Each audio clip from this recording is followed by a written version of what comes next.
Semalam dia ada di rumah, membaca buku, membalas beberapa email, tidak ada yang aneh. Ya, tapi pagi ini dia tanda di notifikasi dari aplikasi ojek online tentang pengiriman makanan semalam. Padahal dia tidak memesan apa-apa, tidak ingat.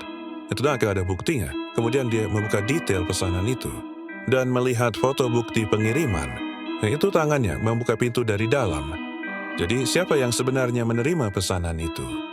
Kemarin malam dia ada di rumah, membalas pesan, melihat-lihat media sosial, tidak ada yang aneh. Tapi pagi ini aplikasi pesan antar menunjukkan ada satu pesanan atas namanya. Dikirim ke alamat tak dikenal pukul 3 pagi. Padahal ia sedang tidur, tak ingat apa-apa. Tak ada tagihan. Lalu dia memeriksa foto bukti pengiriman. Sebuah tangan menerima paket di ambang pintu yang gelap, dan di pergelangan tangan itu ada bekas luka bakar yang familiar. Bekas luka yang sama dengan miliknya. So, jadi siapa yang sebenarnya memesan malam itu?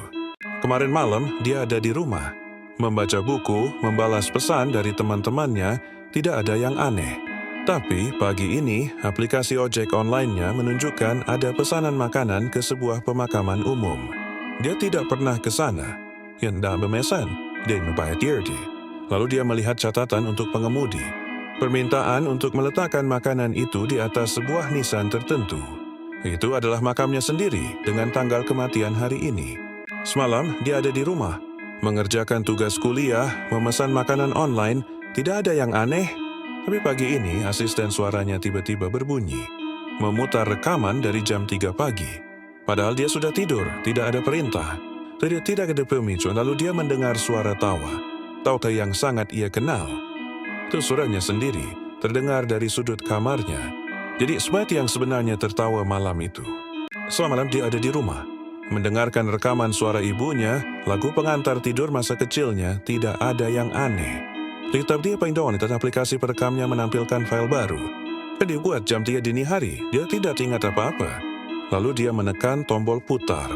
Terdengar suara bisikan lirih di telinganya, itu suaranya sendiri. Menyanyikan lagu yang sama persis dengan rekaman ibunya. Jadi jangan kesep yang berekamnya malam itu. Kemarin sore dia ada di rumah, mengerjakan tugas kuliahnya, membalas pesan dari grup, tidak ada yang aneh. Tapi pagi ini, aplikasi ojek online menunjukkan ada pesanan paket atas namanya, dikirim ke sebuah rumah kosong. Dia tidak pernah ke sana, tidak kenal siapapun, tidak memesan apapun. Tapi kemudian dia melihat detail pengirimnya. Nomor telepon dan nama yang tertera, itu adalah nomor dan namanya sendiri. So, di paket itu yang sebenarnya ia kirimkan. Semalam, dia ada di rumah, menonton YouTube, membalas pesan di grup, tidak ada yang aneh. Tapi pagi ini, saat memeriksa rekaman CCTV bayi, dia melihat bayangan kecil melintas di kamar yang kosong. Kita tidak punya anak, tidak ada yang menginap. Ya, tidak pandai mainan, tapi saat ia memperbesar gambarnya, terlihat sebuah wajah kecil yang buram di sudut. Itu adalah dirinya sendiri, menatap lurus ke arah kamera. Jadi siapa yang ada di kamar itu sebenarnya? Saya tidak pergi, dia melewati tangga itu. Tangga tua di stasiun kereta bawah tanah, tidak ada yang aneh. Sampai suatu hari, dia melihat angka-angka terukir di anak tangganya. 10, 9, 8, besoknya angka teratas menghilang. Sekarang dimulai dari 9, lusa dimulai dari 8. Setiap hari ada satu angka lenyap, sebuah hitung mundur yang ganjil. Pagi ini hanya tersisa satu anak tangga. Dengan angka 1, dia ragu-ragu tapi tetap melangkah. Lalu dia melihat ukiran baru di bawah angka itu. Kan itu there is nothing, tertulis rapi di anak tangga terakhir. So, jadi ada apa yang menantinya di bawah sana? Dia pulang kerja naik bus, seperti biasa. Duduk di dekat jendela mendengarkan musik, tidak ada yang aneh. Tapi saat tiba di rumah, dia melihat sebuah notifikasi di ponselnya. Seseorang mengiriminya foto lewat airdrop foto, itu buram. Dia ambil dari kursi belakang bus yang ia naiki. Ya, dia tidak ingat ada yang duduk di sana. Lalu ia memperbesar foto itu dan melihat pantulan samar di kaca jendela. Itu wajahnya sedang menatap lurus ke arah kamera. Gadis yang sebenarnya duduk di belakangnya. Tadi malam dia ada di rumah, mengerjakan tugas kuliahnya, memesan makan malam online, tidak ada yang aneh. Tapi pagi ini, aplikasi pesan antar mengirim notifikasi aneh.